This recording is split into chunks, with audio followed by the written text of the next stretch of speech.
What's up, guys? JC here, and I'm here to bring you some great news. It's about The Last of Us, and the first batch of downloadable content, DLC, is right around the corner. And if you want to know just about how soon, it's actually coming October 15th.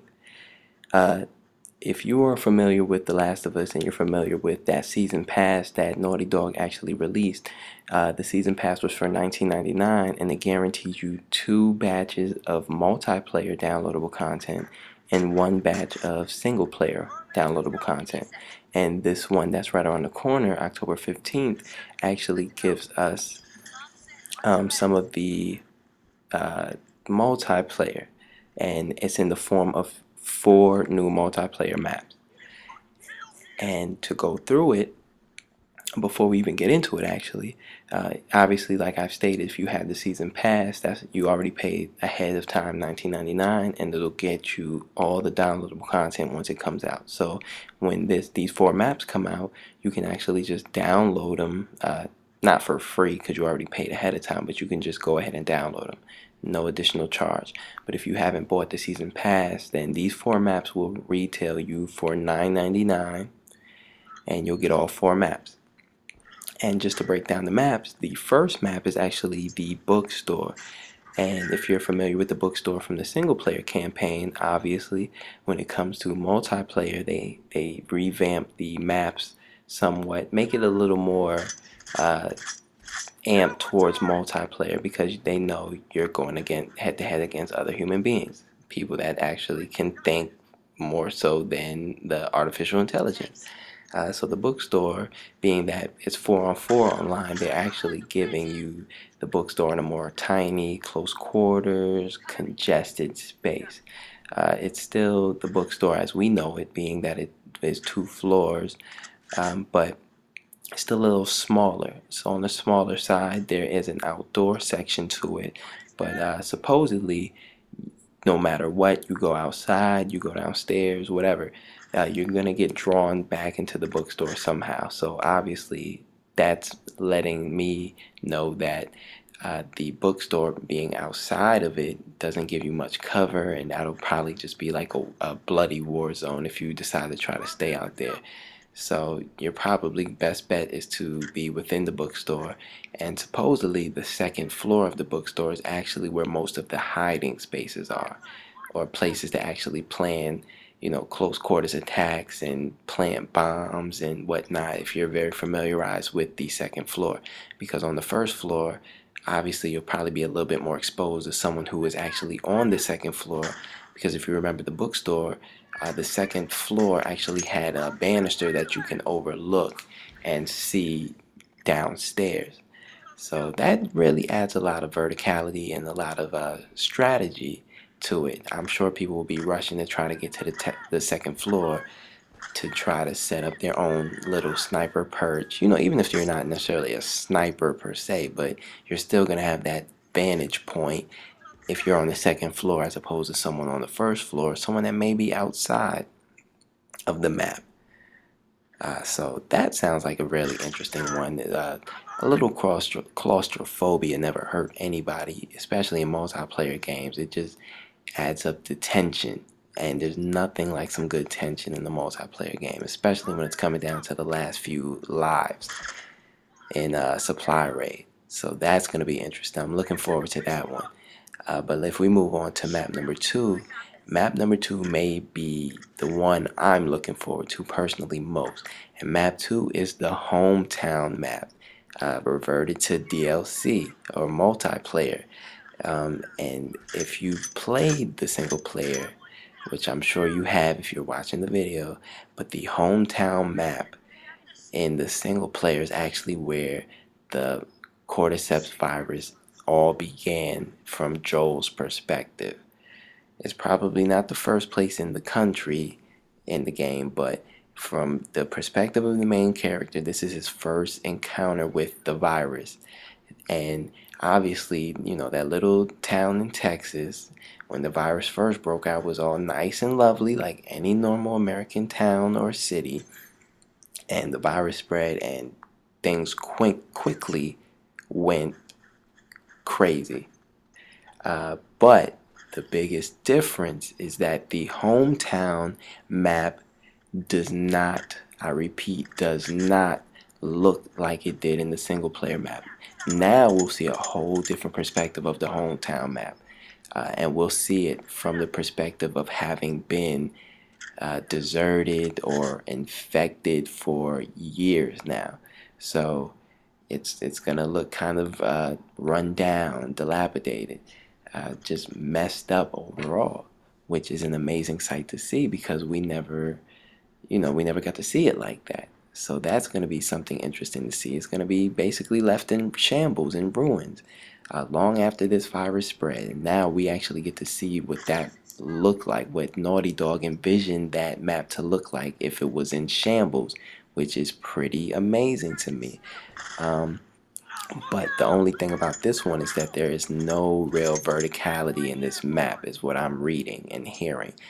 So, therefore, yeah, you're going to have your hiding spots, but you're not going to have different floors to get the drop on somebody.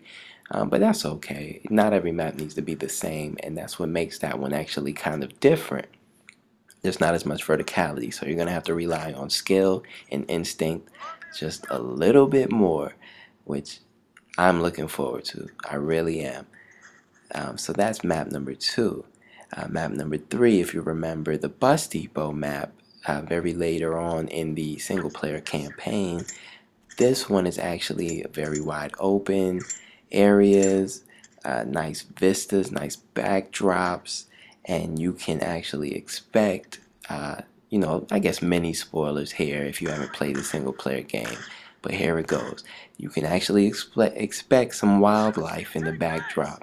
And if you remember playing the single player campaign and you remember the Bus Depot, you can remember what wildlife I'm talking about that you actually ran into. And I just can't imagine how they're going to interact with the actual map. I know they're not going to interfere with the gameplay, but how far in the backdrop are these creatures going to be? Are they going to be close enough to where you're running right alongside them? Or are they going to be so far in the backdrop that you can see them, but you cannot in any way get close? So it's going to be very interesting to see how they actually deal with that. But either way, if you analyze that, that's going to be amazing because I remember just seeing animals, period, in this game, and the realism is just on another level, you know. So I'm looking forward to that. That's going to be very interesting to actually see and see how it works, how Naughty Dog has it planned out. Because when it comes to Naughty Dog, you may have one vision in your head based on what you're reading about what they're doing, but their vision is just so ahead. You couldn't have thought of the vision that they had for their own game, which is great. And lastly, to round out the 4 maps, we have the suburbs. We are going back to the suburbs, and the suburbs I've actually read is reminiscent of the lakeside map, which is the map that you're viewing me commentate over right now. And so what I mean by that is that it's designed with one main road that you'll likely want to avoid. So just like the lakeside map, when you start the map, you don't want to just run down the main road. And if you decide to go down the main road, of course, you're going to have to be cautious. But likely if you run down that main road, you're going to get spotted by people on the outskirts and you're going to get picked off. So that's how the suburbs is actually very similar.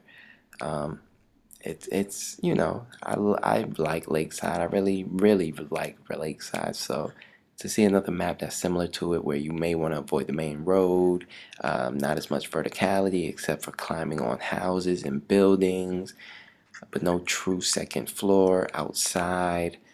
Uh, you know, I like Lakeside. So if it's anything like Lakeside, I'm sure I'll enjoy it.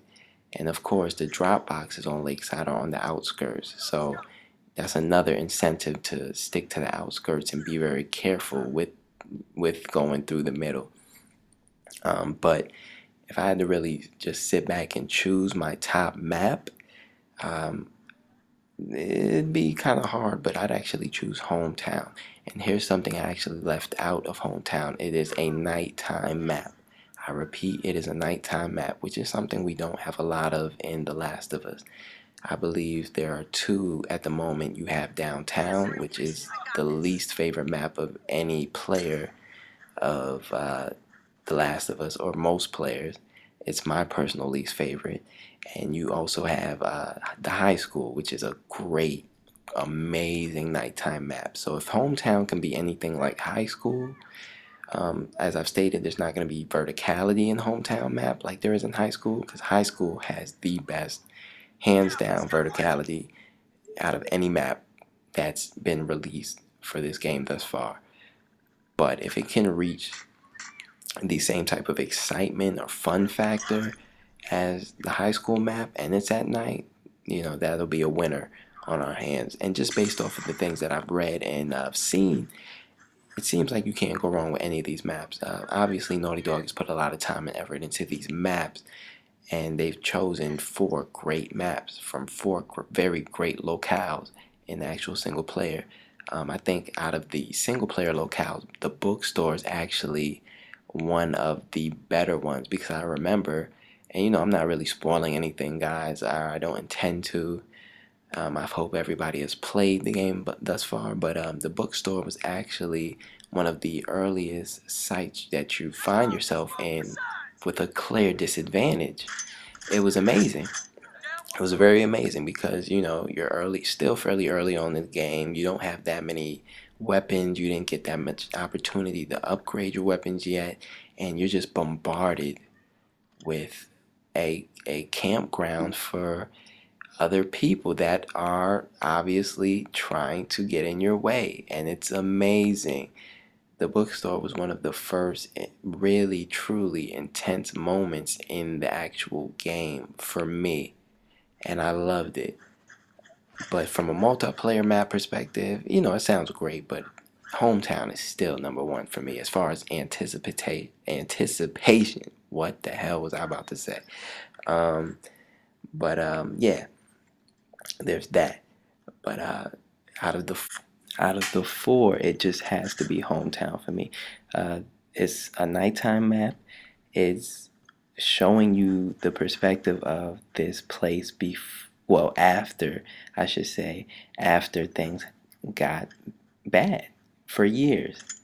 So you're looking at a messed up place that's in ruins, which is something we never got to see of it the first time around. So that's my personal favorite. But if I'm asking you guys, which of the 4 would be yours out of the bookstore, Hometown, Bus Depot, or the suburbs? Which one are you hyped to play on most? Which one has you least hyped? Let me get your opinions. I want to know. And why? Why? Honestly, I'm not trying to go there and say I'm least hype about any of them, because I'm glad to just have more multiplayer maps for this game of the year of mine. And even if it's not your personal game of the year, it got to be runner up or something if you've had an opportunity to play it. So let me know, guys. Which one do you want to play most? Are you just happy to get more downloadable content to this game? And how far do you think this game is gonna go? I mean, next gen is right around the corner, and we have Naughty Dog bringing you even more downloadable content, which just goes to show how confident that they are in their own game. They're not worried about not selling well in the DLC or not doing well. They're going to continue to support their product no matter if next gen is here or not. And you got to love them for it. You got to admire them for it.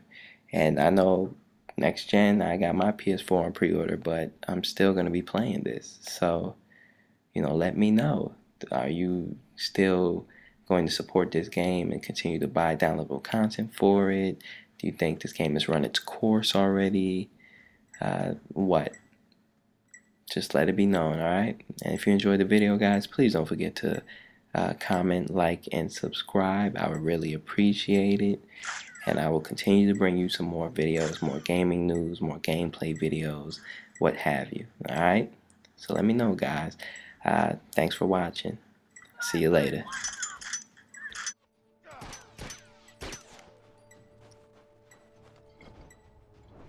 fucking ain't right, this place is ours. You won't be coming back here no more.